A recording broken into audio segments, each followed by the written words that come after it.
thing that we call best practices, it's not a good word, but these promising things were tested.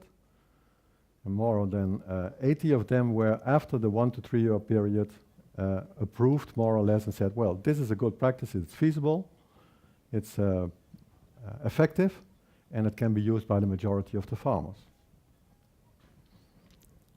In this cartoon, that since has been used all over Europe, I believe, in this cartoon you see someone who's looking at a toolbox of new methods. Some have to be adapted. That happened a lot during our testing period. Some were just bluntly rejected because they were not working very well. They were not effective enough. They were too costly or too labor intensive. So we gave them back to the researchers. You didn't do a good job. Start again, because we cannot use it in practice. And some are ready for use. And then the man goes into the field with these new technologies. That's part one. Part two is the knowledge dissemination, realizing impact. Again, I come back to the beginning of my story. To realize impact, farmers and contractors should apply those new methods. Again, it means that they should know about it, that they should be able to do it, they should be willing to do it, and they should be permitted to do so. And in this permission thing comes the stakeholder community again in. Is this new behavior a wanted or desired social behavior? Are people talking about it? Is that what you hear on the birthday parties on Saturday evening? Is it what your contractor is telling you? Is that what the man from the pesticide company is also talking about, of reduction of emissions? Is it clear that there is a problem in certain waterways that we have to solve? Otherwise we lose even more pesticides, not even get more expensive, like you seem to do here all the time, but they even get out of production because of these problems. And that's a serious concern, and that should be seriously discussed and on the agenda. Stakeholders, in my opinion, are crucial in the communication because they have so many contacts and opportunities to bring across the message. Much more than researchers have, even more than advisors have.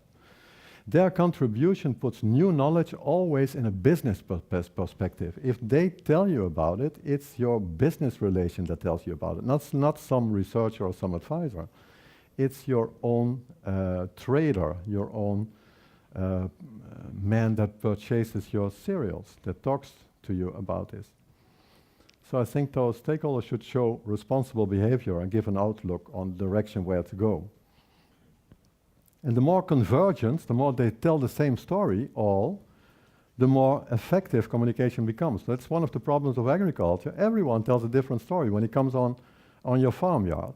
When I'm there and I have convinced the farmer as a researcher to do something in a certain direction, then tomorrow the guy comes from the chemical company and says, well, that's the researcher. Yes, you know, these people in Lelystad. Yeah, we know them.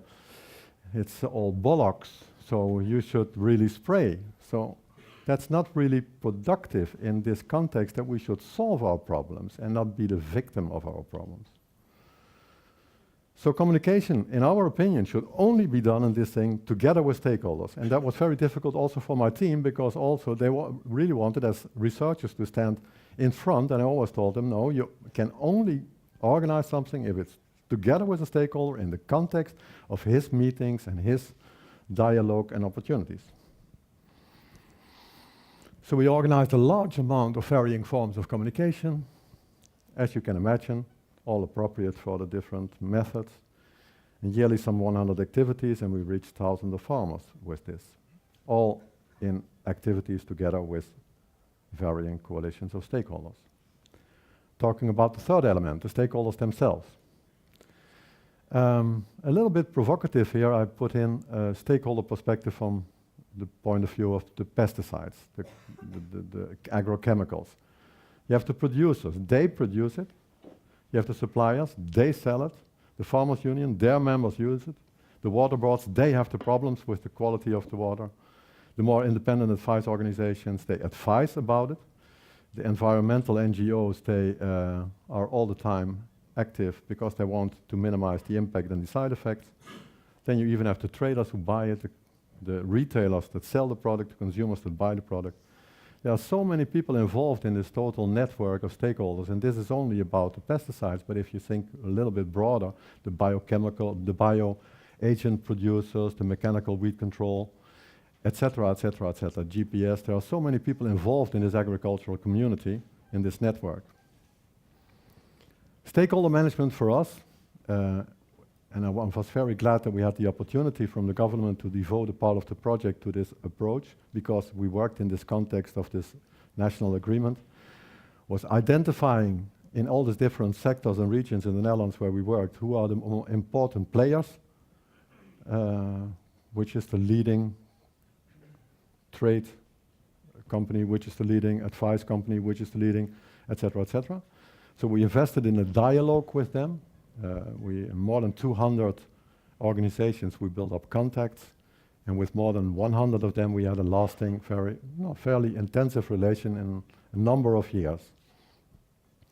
Locally, but also nationally, in the umbrella organization, my management team had a direct contact with, let's say, the Farmers Union, or the Organization of Chemical Producers, or the Organization of Contractors. So we worked at the same time at national level and a regional level with the members of those organizations.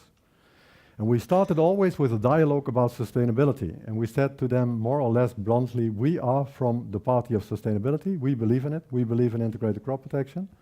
What is your belief? And what are you doing and contributing? What do you bring to the table when we talk about sustainability? What is the effort that your company is doing? What is your policy? What is for you at stake? Where is your interest? And also that was not difficult, not easy for my team, because like I said, it feels very blunt to talk about these things, but we had a very good dialogue and discussions when we started it like this, because everyone was willing to talk about that, and everybody was willing to talk about how they approached sustainability, or to explain what their company is doing, or what they see as difficulties on the road towards more sustainability. And we try to get them to really express what is at stake, what are their interests, and then we try to find the link between what is the interest of the company, their core business, how does that link or fit with integrated crop protection and sustainability? Where can we find the bridge? What can we do together? Which technologies that we have in our toolbox are suitable for their objectives? How can we do things together? And we started like two eagles making love, and we became more and more acquainted and did more and more things together in the number of years. But it starts simple, and I say in the last here, you have to keep your eye on the ball, commit, keep the dialogue going, invest in all possibilities,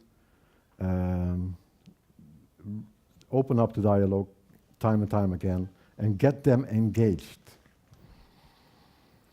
What did we do with them? Road testing of new technology, knowledge dissemination, like I showed you, but they also participate in working groups around specific problems. Like we had a number of cases in the Netherlands where we got groups of stakeholders together around water quality problems, but how concreter the problem is, how better the people work together, because their interests are really at stake. It's a coalition of pesticide producers like Syngenta and BASF, because their stuff, their herbicides were found in the water. The suppliers, the contractors, they are the sprayers in the south part of the Netherlands, not the farmers themselves. The water board, the farmers union. We worked on joint fact-finding, what can everybody contribute, and an action plan and a management of the action plan.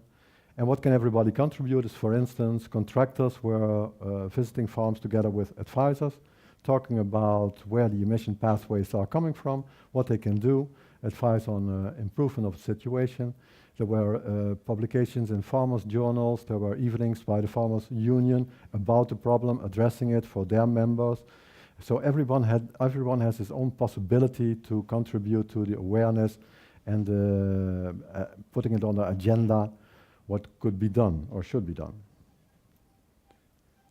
For instance, this water problem is really a problem that in the Netherlands brings people together, because what is at stake for the different parties is more or less going in the same direction.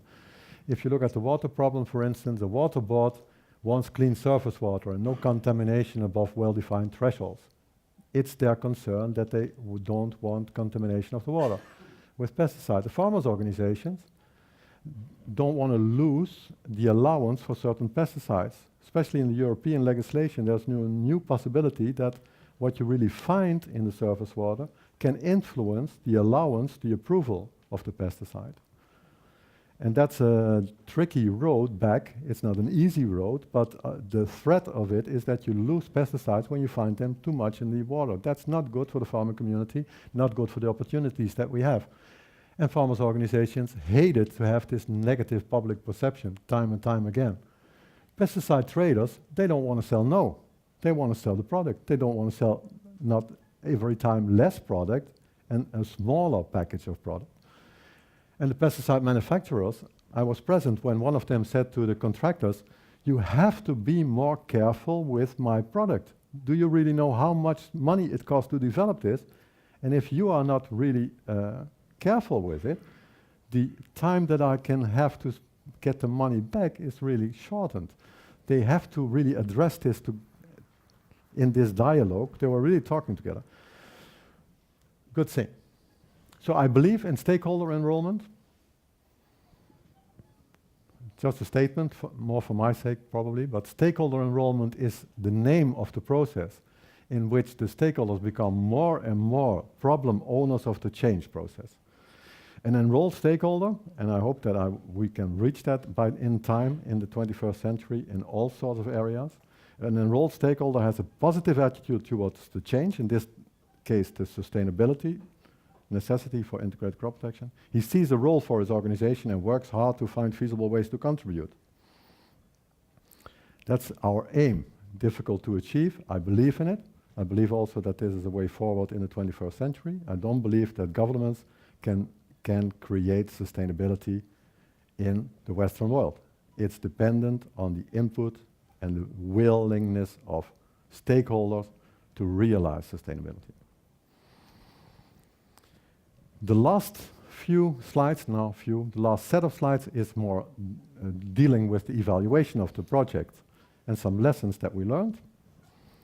Farming with Future, like I showed, was the focal point and transfer point, functioned, if I may say so myself, very well as the focal and transfer point of the new knowledge around integrated crop protection, because it was a national project and we were present in all sectors.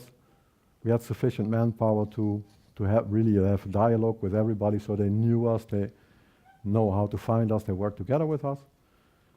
Hundreds of activities, thousands of farmers reached, increasing application in practice of the good practices we noticed, just an expert assessment in the number of years. And we noticed also a change in behavior and attitude of stakeholders with a more open dialogue, more coalitions around these water problems, for instance, more actions together. But stakeholder enrollment takes time. And we had also less problems in those case studies, in those areas where we worked on these water problems. This project is finished. And it took us more than a year, no, not us, but the stakeholders, to decide how they wanted to continue. And they said, well, we want to continue around water quality problems because in the coming evaluation of the Dutch crop protection policy, it will be stated again that this 90% is achieved, no problem, but there are remaining, again, very persistent problems with the water quality. Time and time again, we find too much pesticides in surface water.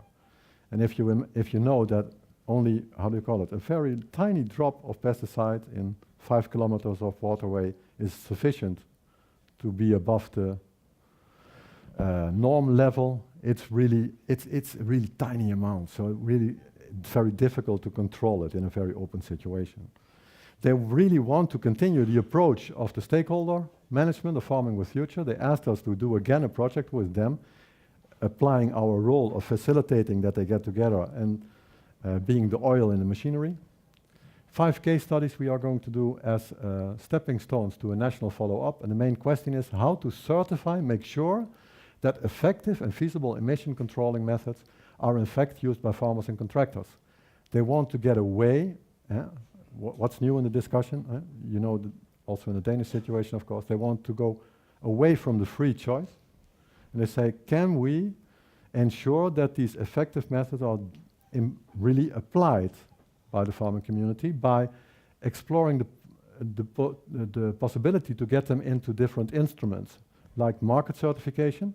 For instance, our dairy farming, they are talking about sustainable dairy chains. Sustainable dairy chains means also that maize production is done without herbicide contaminating surface water. They really could ask that from farmers in their total certification in the chain. There are possibilities for professional certificates, like the contractors can upgrade their professional certificate. There are possibilities to work together with the Common Agricultural Policy on greening, linking the methods to the crop protection thing. This is something we are going to explore together with our stakeholders in the coming years, how we can find the right instruments to get those methods in, not by the government legislation, but by finding new mechanisms. Anyway, that's good. We learned, and then I'll really stop, that we have an excellent technology is very hard needed, and it's increasingly hard to find. In 2011, we have already a long time worked on integrated crop protection, but it's very difficult to find really new innovations that substantially contributed, and really sustainable crop protection should be more profitable. And I think researchers worked very hard on this topic, but they are not very successful in finding very new methods that are really very much more profitable than the old ones. Because if something is more profitable, you don't have to advise it, then it will be taken up very fastly. You need really road-tested technology together with farmers and stakeholders to make it feasible and effective. That's the basis for dissemination. You have to involve the agricultural community, the stakeholders, like I showed, to begin with a sort of social contract, to an agreement, do we do this together, to link their interest with the sustainability issue, and to get them, this one is an important one, in this interaction from the freedom to choose to the responsibility to make a choice for sustainability. Yeah? And you need a sort of organization that support these developments, that is independent, flexible, highly knowledgeable, has the expertise, and has the skill in the process and the content. However, making the difference is very hard. Existing routines are very difficult to change. They got the power of reality. You know, all these objections towards new methodologies. We tried that before, it didn't work, etc. And this is the final one, so I think it's really necessary to bring all different sorts of incentives together for the change. Economic incentives, like new technology makes you money, that's a very important one. Or government support, even in advisory or through gap payments, or the market demands, certification, your license to deliver. Also incentives coming from the stakeholders when they are really taking more responsibility for the change. They make it a norm, and of course also legal actions like in Denmark, the tax on pesticides, or additional rules, or stronger or more selective pesticide registration. Only if all these things work together, I think in the long end we can probably find a solution for our challenge to make crop protection more sustainable and effective in the long run. Thank you very much for your attention.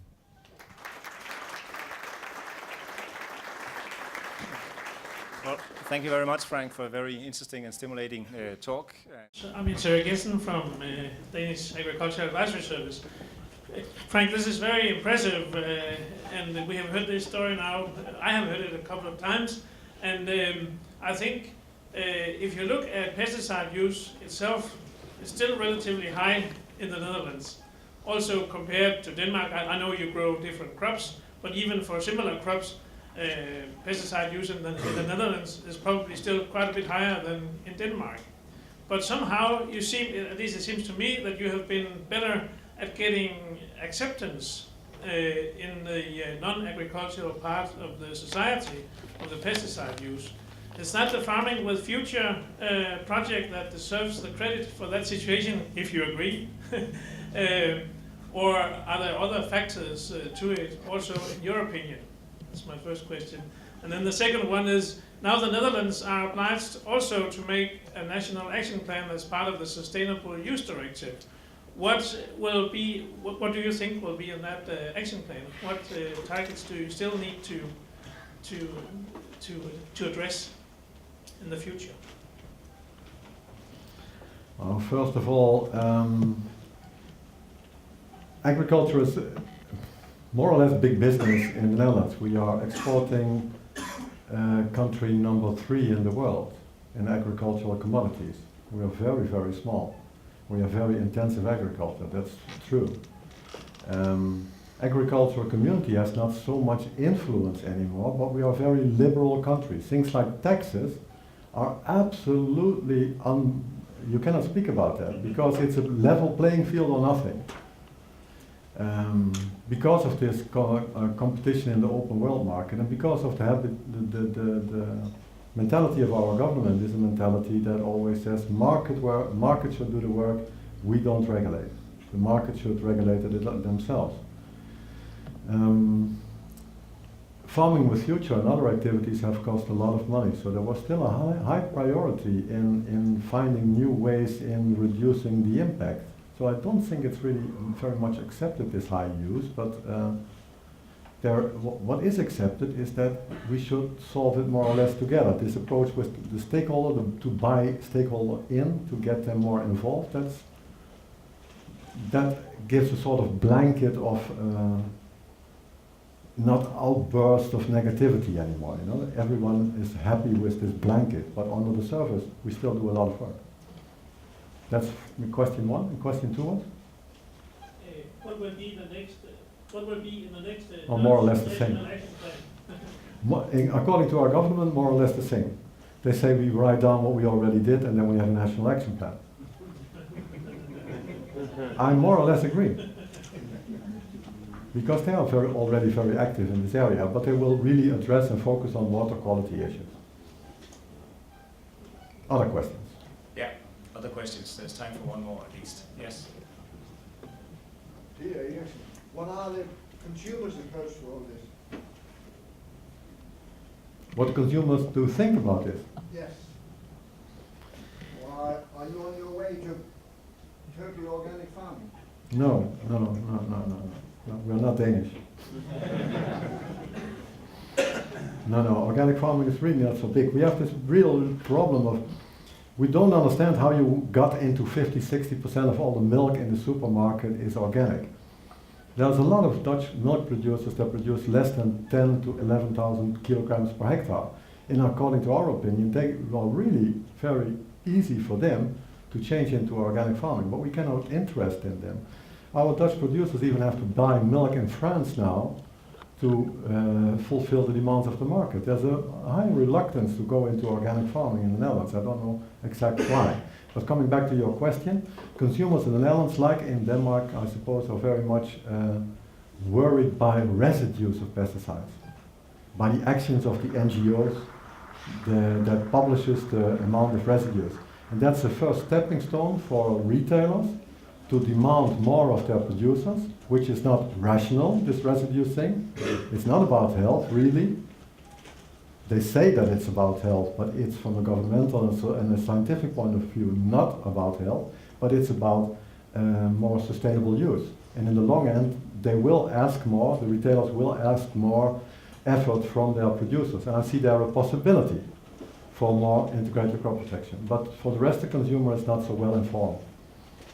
It's more, this is more a professional topic. There's time for one more very short question and short answer. Thank you. The question might be short, probably the answer will be long. Alexander Markey from the Opera Research Center. Despite of your efforts and really sustained activity in the project and the outreach you have made, you mentioned at a certain point that there is too low uptake in the farming community.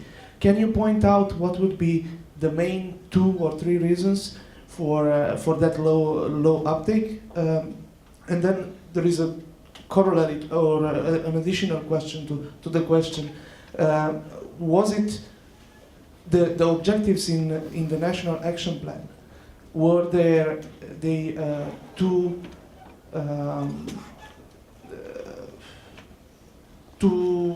were they set too high for the farming community? No, I think the second question is simple. I think the targets are more or less met, 90% reduction. But I must be honest, it's a very painful answer, but the honest answer is it's mostly realized by the sanitation of the pesticides that are allowed and by the efforts of the chemical companies to come with new pesticides with lower toxicity. The effort of sustainable crop protection is a very difficult one to get the adoption of new methods. Why? New methods are knowledge intensive, sometimes it takes somewhat more labor, sometimes it has the perception of more risk, so you have to get acquainted with it. It's the traditional elements that are worldwide all the time mentioned by all the researchers involved in integrated crop protection. So I think we really should do a better effort to make new methods that are really profitable and better than the old ones. Otherwise we always have to compete with the reality of the old methods. And then it's always difficult to introduce new things. That's why I think it's so important that I'm not the one who has to convince all the time the farmers as a researcher, but that the stakeholders themselves, in their quest, in their responsibility for more sustainability, that they advise to their farmers, come on boys, let's do this in a different way. Otherwise it's like Don Quixote, you know? And I think that will be the last comment here. I will ask you all to join me and thanking Frank once again, giving him a hand for his excellent presentation.